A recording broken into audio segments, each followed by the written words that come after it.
This is Vanchika Chauhan and I am working as a legal intern with Lexis & Company, and today I'll be talking about the Supreme Court's judgment of Vidya Drolia, wherein the court clarified what is arbitrable under the Indian law. So in the recent spate of amendments in the Arbitration and Conciliation Act, one issue remained overlooked, which was that whether a dispute can be referred to arbitration or is it particularly reserved for adjudication by the court. So the reason for this was that there was no express provision regarding this. Section 2B of the Act says that certain disputes may not be referred to arbitration, whereas Section 34(2)(b) and 48(2) provides for setting aside and refusal to enforce an arbitral award if the subject matter of the dispute is not capable of arbitration under the law. Now, this question was left to the interpretative mandate of the Indian judiciary, at times leading to divergent rulings. So, talking about the pre-Vidya Drolia's case era, the Supreme Court's judgment of 2011 in Booz Allen Hamilton versus SBI Finance Limited, it formed the foundation of any discussion on the question of arbitrability in India, as it laid down a test for determining whether a particular dispute, whether a particular subject matter of a dispute is capable of arbitration in India or not. This test was known as the Booz Allen test. The Supreme Court observed that the question of arbitrability was to be decided on the basis of the rights or nature of rights involved in a dispute. If the dispute involves right in rem, which is a person's right against the world, then it would not be arbitrable, whereas if a dispute involved right in personam, which is a person's right against a specific individual, for example in a contract, then it would be arbitrable. And further, the Supreme Court carved out a list of 6 categories which were not arbitrable. First one being the disputes which give rise to or arise out of criminal offences. Secondly, matrimonial matters, then guardianship matters, then insolvency and winding up matters, testamentary matters, and lastly, eviction or tenancy matters. In 2016, the Supreme Court added a 7th category to the list that would not be arbitrable, which were the disputes arising out of a trust deed under the Indian Trust Act of 1882. The Supreme Court in Vimal Kishore Shah versus Jayesh Dinesh Shah evaluated the scheme of Indian Trust Act 1882 and noted that the Trust Act was functional like a complete code in itself, with legal remedies available to the author, trustees and beneficiaries, specifically conferred upon a principal civil court of original jurisdiction. Therefore, the Supreme Court relied on the Constitution Bench decision of Dullabhai and others versus State of MP, wherein it was laid down, there were principles laid down for determining express or implied bars on the jurisdiction of civil courts, to rule that the Trust Act provided a specific remedy for adjudication of disputes by a civil court, and the remedy for arbitration was impliedly barred.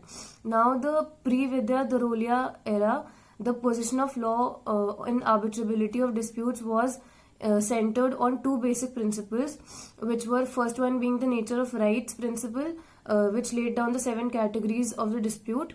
Second one being the exclusive form of jurisdiction or adjudication principle, which bars the disputes under legislations vesting exclusive rights upon the jurisdiction of specific or special forums or tribunals from being resolved through arbitration.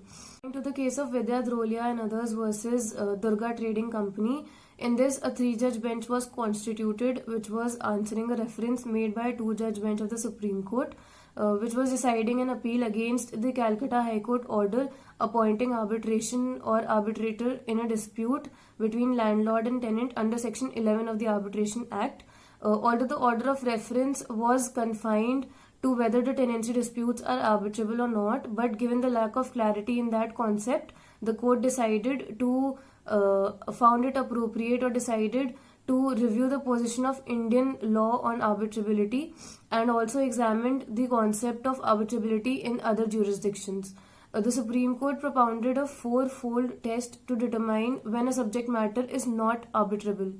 The Supreme Court in Vidya Drolia's case held that disputes are not arbitrable in 4 cases when the cause of action or the subject matter of the dispute firstly relates to actions in rem that do not pertain to subordinate personam that arise from rights in rem. Secondly, affects third party rights, have erga omnes effect, which requires centralized adjudication, and mutual adjudication would be inappropriate.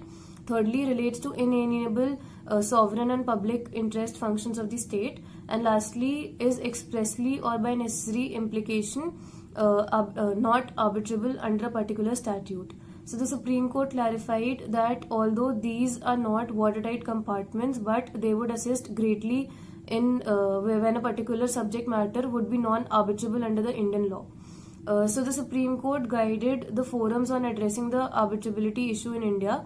After deducting that the subject matter cannot be arbitrable, Supreme Court turned to answer another crucial question, which was whether the court or the arbitral tribunal should be able to decide arbitrability or not. It stated that a party could raise the question of arbitrability only at 3 stages. Firstly, before the court. Secondly, before the arbitral tribunal during the course of proceedings. And thirdly, before the court under section 34 and 48 of the Act.